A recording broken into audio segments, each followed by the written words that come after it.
నియోజకవర్గ ప్రజలకు, చేరి వచ్చిన ప్రతి అన్నకు, ప్రతి తమ్ముడికి, ప్రతి అక్కకు, ప్రతి అమ్మకు, ప్రతి చెల్లికి, ప్రతి అయ్యకు మీ రాజశేఖర రెడ్డి బిడ్డ శిరస్సు వంచి చేతులు జోడించి మనస్ఫూర్తిగా నమస్కరించుకోవాలి. రాజశేఖర రెడ్డి గారు ముఖ్యమంత్రిగా 5 సంవత్సరాలు ఉన్నారు. కానీ 5 సంవత్సరాలలో రాజశేఖర రెడ్డి గారు కాంగ్రెస్ పార్టీ ముఖ్యమంత్రిగా కాంగ్రెస్ పార్టీ సహకారంతో ఎన్ని అద్భుతమైన పథకాలను చేశారో అందరూ చూశారు. కాంగ్రెస్ పార్టీ కేంద్రంలో అధికారంలో ఉంది. రాజశేఖర రెడ్డి గారు రుణమాఫీ చేయగలిగారు. కాంగ్రెస్ పార్టీ అధికారంలో ఉంది. కేంద్రంలో ఉపాధి హామీ పథకాన్ని రాజశేఖర రెడ్డి గారు ప్రవేశపెట్టారు. కాంగ్రెస్ పార్టీ అధికారంలో ఉంది. ఎన్నో అద్భుతమైన కార్యక్రమాలు, రుణమాఫీ అయితేనేమి, ఫీజు రీయింబర్స్మెంట్ అయితేనేమి, ఆరోగ్యశ్రీ అయితేనేమి, జలయజ్ఞం అయితే ఏమి, 40 లక్షల మందికి పైగా ఇల్లులు అయితేనేమి, ఇలాంటివి ఎన్నో చేయగలిగాడు రాజశేఖర రెడ్డి గారు.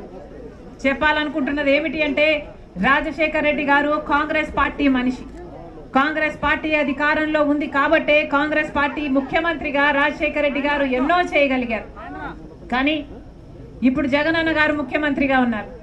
మరి జగన్మోహన్ రెడ్డి గారు ముఖ్యమంత్రి కాకముందు స్పెషల్ స్టేటస్ తీసుకొస్తానని చెప్పారు. వచ్చిందా స్పెషల్ స్టేటస్? వచ్చిందా అన్న స్పెషల్ స్టేటస్? ప్రత్యేక హోదా వచ్చునుంటే మన రాష్ట్రంలో నియోజకవర్గానికి కనీసం ఒక 100 కొత్త పరిశ్రమలు వచ్చేవి. అంటే ఎంత అభివృద్ధి జరిగి ఉండేది, ఎన్ని ఉద్యోగాలు వచ్చుండేవి, ఎంత బాగుపడేది మన రాష్ట్రం. కానీ స్పెషల్ స్టేటస్ ను తాకట్టు పెట్టాడు జగన్మోహన్ రెడ్డి గారు, బీజేపీ పార్టీ. స్పెషల్ స్టేటస్ ఈ రోజు లేదు.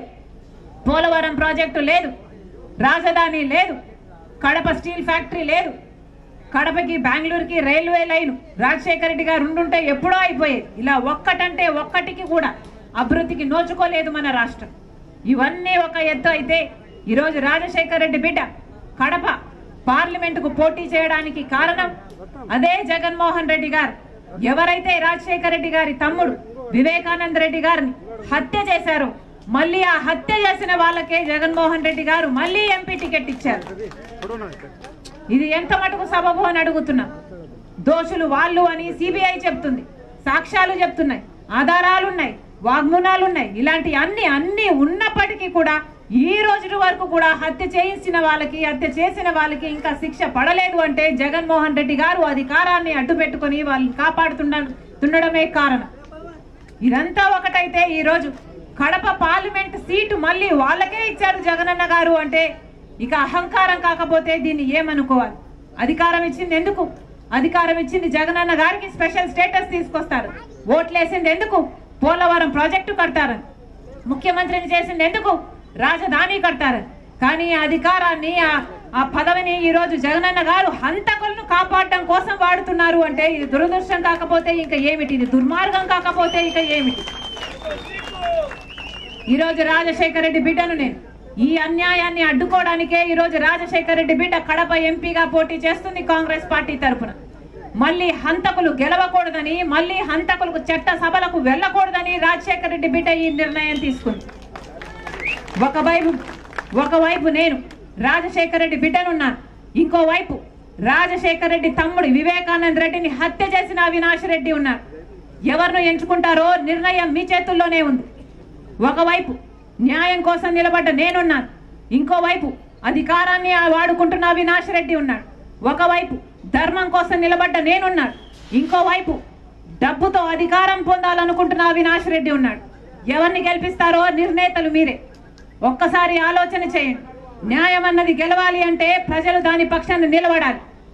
మీ భవిష్యత్తు బాగుండాలి అంటే కాంగ్రెస్ పార్టీ అధికారంలోకి రావాలి. మన రాష్ట్రానికి స్పెషల్ స్టేటస్, ప్రత్యేక హోదా రావాలన్నా, పోలవరం ప్రాజెక్టు కట్టుకోవాలన్నా, మనం ఏ ఇతర ప్రాజెక్ట్ అయినా, కడపలో స్టీల్ ఫ్యాక్టరీ చూడండి ఎలా ఉంది దాని పరిస్థితి. పథకాలు శంకుస్థాపనలకు వేసే ప్రాజెక్టుగా తయారైంది తప్పితే ఒక్క అడుగు కూడా ముందుకు పడలేదు. రాజశేఖర రెడ్డి గారు ఉండుంటే ఈ పాటికి కడప స్టీల్ ఫ్యాక్టరీ అయిపోయేది కదా? వాస్తవం కాదా? ఒక్కసారి ఆలోచించండి. మన బిడ్డల భవిష్యత్తు బాగుండాలన్నా, మన రాష్ట్రం అభివృద్ధి చెందాలన్నా, ఈ హత్య రాజకీయాలకు స్వస్తి పలకాలన్నా జగనన్న గారిని, అవినాష్ రెడ్డి గారిని ఓడించాల్సిన అవసరం ఉంది.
చేపట్టినారు కాబట్టి మా ప్రతి ఒక్కరూ కాంగ్రెస్ పార్టీకి ఓటు వేయాలని మిమ్మల్ని అందరినీ కోరుకుంటున్నాం. రెడ్డి బిడ్డగా కాంగ్రెస్ పార్టీ తరఫున ఎంపీగా పోటీ చేస్తున్న నన్ను ఆశీర్వదించండి. అలాగే బద్వేల్ నియోజకవర్గం జ్యోతమ్మ బాబు సమ్మాన్ వదిలేండి బాబు, కట్టెల్లాన్ని వదిలే. కష్టంలో